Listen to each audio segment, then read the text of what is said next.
So welcome guys, welcome in another video lecture from microscopy. So today we will going to discuss about various aberrations, or you can say faults in microscope. Okay, so most of the cases those faults or aberration is due to the lens that we are using. Okay, so I think many of you are having problems in the foundation level in terms of physics, because I have to. So under such circumstances I have decided to discuss about the basic concept of lens first, then we will talk about those aberration, so then it will be easy for you to understand. Okay, so let's start. So we will start with the very basic thing, what is lens.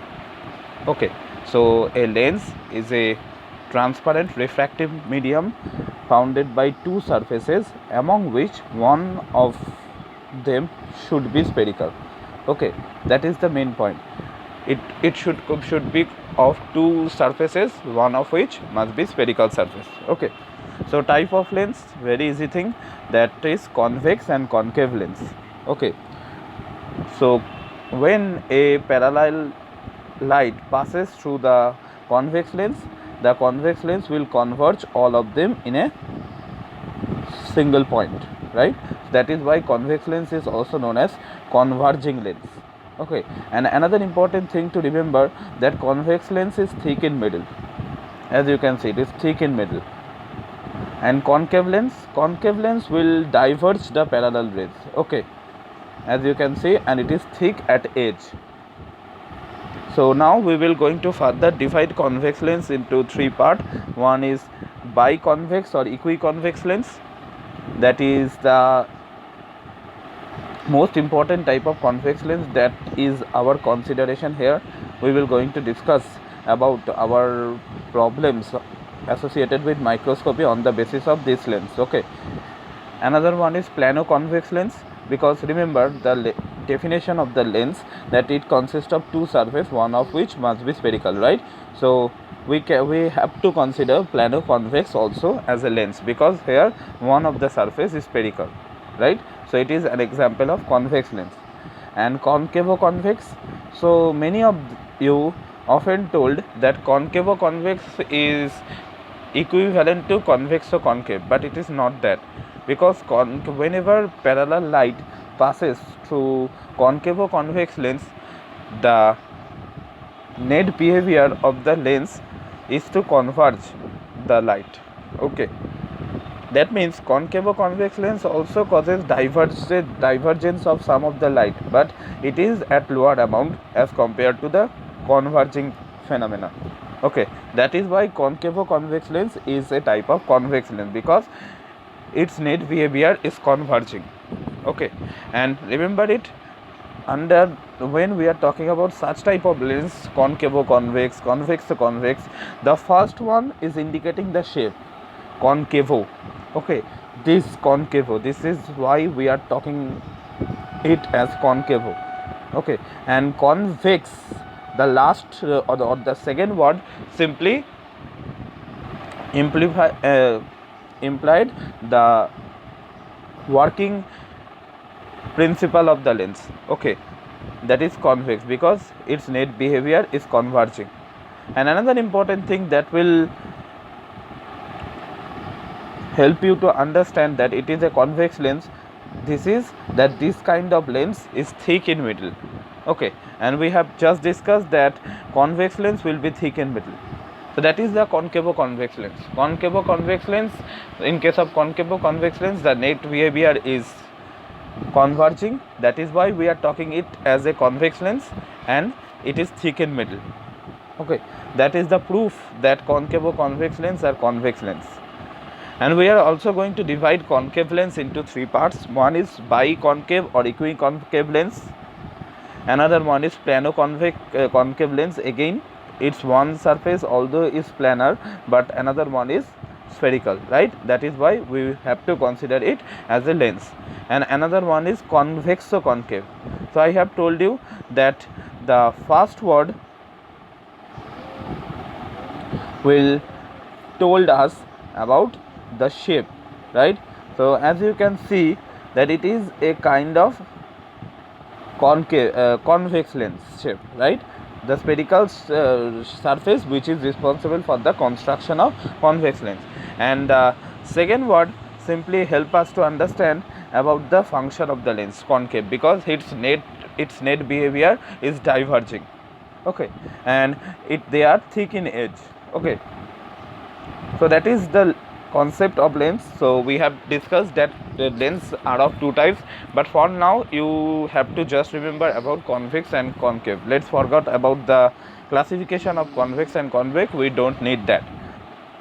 So for convex lens, remember it very carefully, the parallel light will converge, right, after passing through the lens, and in concave lens the parallel light will diverge after passing to the lens.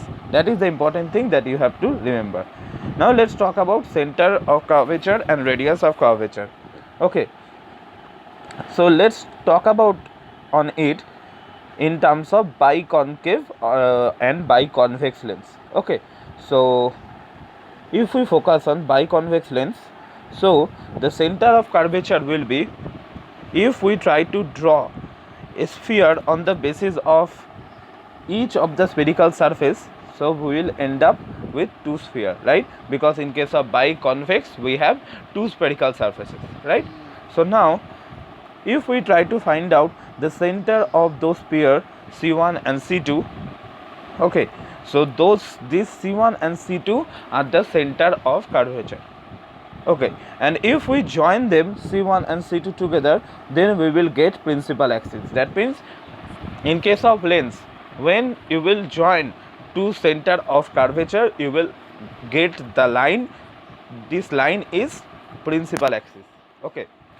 And now the radius of curvature also be 2 here, okay, because it is a sphere, so it is easy to understand about the radius of the sphere. This radius is r2 here, and similarly in case of this sphere, this up to that part it is radius. So here we have two radius of curvature, okay, two center of curvature C2 and C1, that is nothing but the center of the sphere that we have obtained by drawing the sphere on the basis of the spherical surface, okay, on the basis of which the lens is constructed, okay. So remember it very carefully that in case of convexo and concave lens, the center of curvature is 2 and radius of curvature is 2, but it is not in case of plano-concave and plano-convex lens. We will going to discuss it. So similarly the thing is applicable for concave lens, okay. As you can see, we have obtained here two radius of curvature and center of curvature, okay. So now let's talk about plano-concave and plano-convex lens, because it is obvious that you can only draw one sphere here, because here only one spherical surface, right? So how can you find out what are the center of curvature here? So center of curvature here is only one, that is C2, that is the center of one sphere only, and radius is also only one, that is R2, and another radius will be here infinity, because it is said that for planar surface the sphere will be infinity, okay. So under such circumstances the diameter of that sphere will also be, radius of that sphere will also be infinity, okay. So that is the idea. Now how can you draw the plane of axis, because you cannot draw a line up to infinity, right? So for that purpose, only applicable for plano-convex and plano-concave lens, that is you have to draw from the center of the curvature a parallel line on the planar surface, okay. That means up to that part. Again, for plano-concave and plano-convex lens, the plane of the principal axis will be a parallel line from the center of the curvature, okay, on the planar surface, okay. So that part is the principal axis. Similar in case of plano-concave lens, although it is not important for us to understand the aberrations, but we are discussing it to clear the concepts once again. So now let's talk about optical center. So what is optical center? So we have talked about the principal axis. So optical center is a point on the principal axis through which rays of the light passes undeviated. Okay, that is the concept of the optical center. Suppose in case of biconcave and biconvex lens, remember it very carefully that the optical center is equal to the geometrical center, okay, through which rays of light passes undeviated. Okay, but it is only applicable when R1 and R2 will be equal, and that is only possible in case of biconcave and convex lens. That means the other two types, plano-concave and plano-convex lens, and convexo-concave and concavo-convex lens, the optical center is not equal to the geometrical center. Okay, so that's what I have written here, that biconcave and biconvex lens is also a geometrical center of the lens, no doubt about this.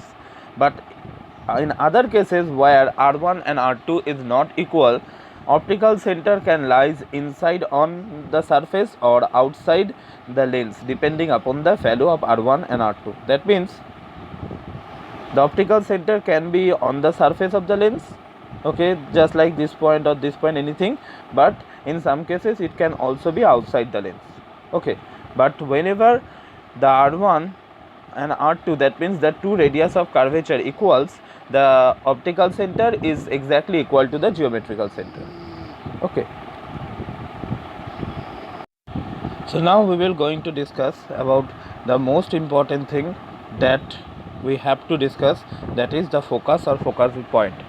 So this is the concept of fast focus, and for in case of convex and concave lens we will not going to discuss about it because fast focus is not too much important. Okay, but we will going to discuss about now the second focus. This second focus is important for understanding anything in terms of lens, because second focus, you know what, also known as principal focus. So I hope you can understand why it is important, right?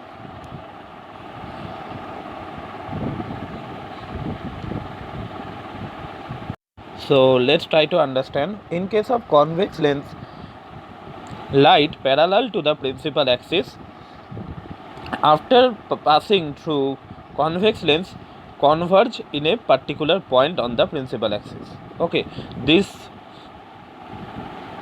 particular point is known as the second focus in case of the convex lens. Okay, again, rays of light which are parallel to the principal axis after passing through the convex lens converge at a particular point in the principal axis.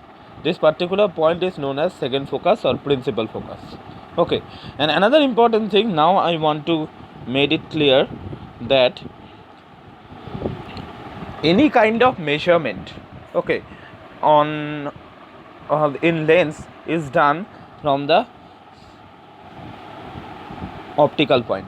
Okay, that is, suppose you have to measure the focal length. Okay, focal length is what? Focal length is the distance from the optical point to the focus point. Okay, that is focal point. I have told you this one. Okay, so now you have to measure it from that part. So that one. So the length of from O to F2 is mentioned as F2 is the focal length. And now another important thing, try to observe that the direction of the incident light and the direction of the focal length is same. Okay, under such circumstances you have to make sure that for in that case your notation will be positive. Okay, that means again I am clearing it, that when the direction of the incident light and the direction of the focal length is at the same direction, then you can conclude that the focal length will be a positive value. Okay, in similar cases, if the direction of the incident light and the direction of the focal length is opposite, then you can say that the focal length will be negative. That is in the case of concave lens. Okay, so in concave lens, parallel light or light which are parallel to the principal axis after passing through concave lens diverges. Okay, now on being produced backward, it was observed that they are meeting at a common point. This common point is known as f2. Now we have to measure the focal length. So by drawing the focal length, we have get the value of f2, and as we can see that the direction of the incident light is this direction and our focal length direction is this direction. So under such circumstances, the notation of the focal length will be negative. Okay, so that is the important thing that you have to remember. So another important thing, that is focal plane. It is also important. So focal length is when two parallel light, that is not necessary that okay, so focal length, what is focal plane? So remember, try to understand it. So focal plane means when two light, again when two parallel light which are not compulsorily parallel to the principal axis. Okay, that does not mean that I have told you about parallel light, that means these two light will be also parallel to the principal axis. No, each and every light, when two lights are parallel to each other. Okay, that is I am telling about, that when two lights are parallel to each other, okay, passing through a convex lens. Okay, so after passing they will converge at a particular point. Okay, and this point will be present in a particular plane. This plane will be known as focal plane. Okay, so again repeating, so here there are two parallel rays. Okay, these two parallel rays means they are not necessarily parallel to also the principal axis. No, they are just parallel to each other. Okay, when those parallel rays are passes through a lens, they will converge at a particular point. Okay, so the point is present at a particular plane. This plane is known as focal plane. And similar in case of our concave lens also, they will diverge, and then when we draw them backwards, we will find that they will meet at a particular point, and this particular point will be in a particular plane, and this plane will be known as here focal plane. So we have learnt about the focal point, we have learnt about the focal plane, we have learnt about the focal length, and that things will help us to understand about the chromatic aberration. Okay, so chromatic aberration. Okay, so as I have discussed about the lens, because you know what, chromatic aberration is the aberration of the lens. Okay, and as we are using lens in the microscopy, that is why it is also a aberration in the microscope. So what is this? So I have told you that lens is the transparent refracting medium formed by two surfaces. Okay, so the refractive index of the material of the lens can be differ for different wavelength of the light. It is obvious, right? So try to recapitulate that in the bright field microscopy video, I have told you that we are using a polychromatic light source, right? And what is the meaning of the polychromatic light source? Polychromatic light source means it is a mixture of various wavelength of light. Okay, so when those polychromatic light source passes through a lens, chromatic aberration will occur. Why?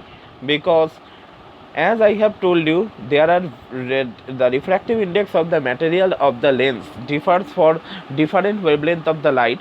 So when polychromatic light will passes through the lens, as I have mentioned in this picture, polychromatic light, let's say, passes through the lens, it will reflect different wavelength of light at different way. Okay, that means it will reflect the violet color more than the red ones. Okay, as a result, the image, or the, you can say, the focus point will be varies. Okay, and that causes the variation in the focal length. Okay, so focal length here will be maximum in case of red and minimum for violet, and it is obvious, because the focal length is the distance from the optical center to the focus point, right? Distance from the optical center to the focus point, right? So that is the reason of the chromatic aberration, because what, we are using a polychromatic light source, and this polychromatic light source contains information about the specimen, right? But now, after passing through the lens, the light source of violet color is creating image in that point, and the light source of red color creating image at that point. This facilitate the formation of a blur and unclear image. Okay, and that is due to the chromatic aberration. Now, chromatic aberration are of two types. One is axial or longitudinal chromatic aberration, and another one is lateral chromatic aberration. Okay, so what are these things? So, axial chromatic aberration means separation between the image formed by the extreme wavelength of the visible range is called the axial chromatic aberration or longitudinal chromatic aberration. So, what is this thing? So, axial chromatic aberration or longitudinal chromatic aberration is simply the distance between this point and this point. Okay, in simpler words. And what is the lateral chromatic aberration? Lateral chromatic aberration is the differences in size between two images. You know what? The red color image will be formed here, and the violet color image will be formed here. So there will be a difference in their size. This difference will be known as our lateral chromatic aberration. Okay, so longitudinal or axial chromatic aberration is the difference in distance, and the lateral chromatic aberration is the difference in size. As you can see here, this is the picture for our red one, and this is the picture for violet one. Okay, and there is a difference in their size. So here the y is lateral chromatic aberration and x is axial chromatic aberration. Okay,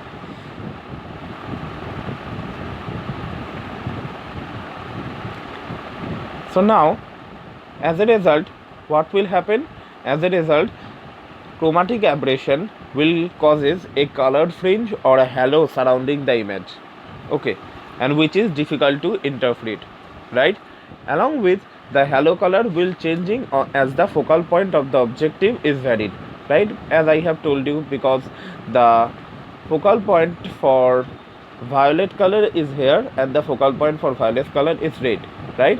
That means the focal point varies here, which leads to the formation of a unclear image.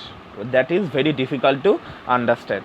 Okay, under such circumstances, now the question is what to do, right? What will be the procedure by which we can minimize the chromatic aberration? So here the procedure is, we will use a combination of convex lens and convex lens. Okay, as a result, the chromatic aberration will be lowered, or there will be no chromatic aberration. Okay, so such a combination is called achromatic combination. So what is chromatic aberration? Chromatic aberration is the problem in lens, and this is because of the refractive index of the matter of which the chromatic lens is constructed, right? Because this refractive index differs for different wavelength of the light. Okay, so when we will use a polychromatic light, and when those polychromatic light falls on the lens, it will be refracted at different way in terms on the basis of the wavelength, different wavelength of the light. Okay, as a result, the focal length of the objective varies. Okay, that creates a unclear image, and that creates a problem. So under such circumstances, we will use a mixture of convex and concave lens to minimize the chromatic aberration. Okay, so that is the concept of chromatic aberration. Now you try to think, is chromatic aberration will occur in case of the monochromatic light? What do you think? No, in case of monochromatic light, there will be no chance of chromatic aberration, because chromatic aberration, what I have told you, chromatic aberration is because the difference in the focal length due to the refractive index of the medium, okay, which refracts different wavelength of the light depending upon their wavelength, right? But in monochromatic light means we are using light of a particular wavelength, right? So in that case we will not observe the chromatic aberration. That is important for MCQ purpose, okay? That chromatic aberration is a problem of polychromatic light, and next video we will going to discuss about the spherical aberration, which is a problem of monochromatic light also, okay? And how we are get rid of chromatic aberration. So we will use a mixture of convex and concave lens, okay, to get rid of chromatic aberration, and such a combination is known as achromatic combination, okay? So that is the concept of chromatic aberration. So I hope you have understood very well about the basic concept of lens, and that helps you well enough to understand about the chromatic aberration. So we will again going to discuss about the spherical aberration, which is another problem associated with lens and which creates a problem in microscopy. And then we will going to discuss at the same video the problem called coma, okay? So then our microscopic lecture series will be completed. Although I will going to discuss about another type of microscopy, that is scanning tunneling microscopy, in some other videos, then it will be totally completed, okay? So thank you for listening to this class.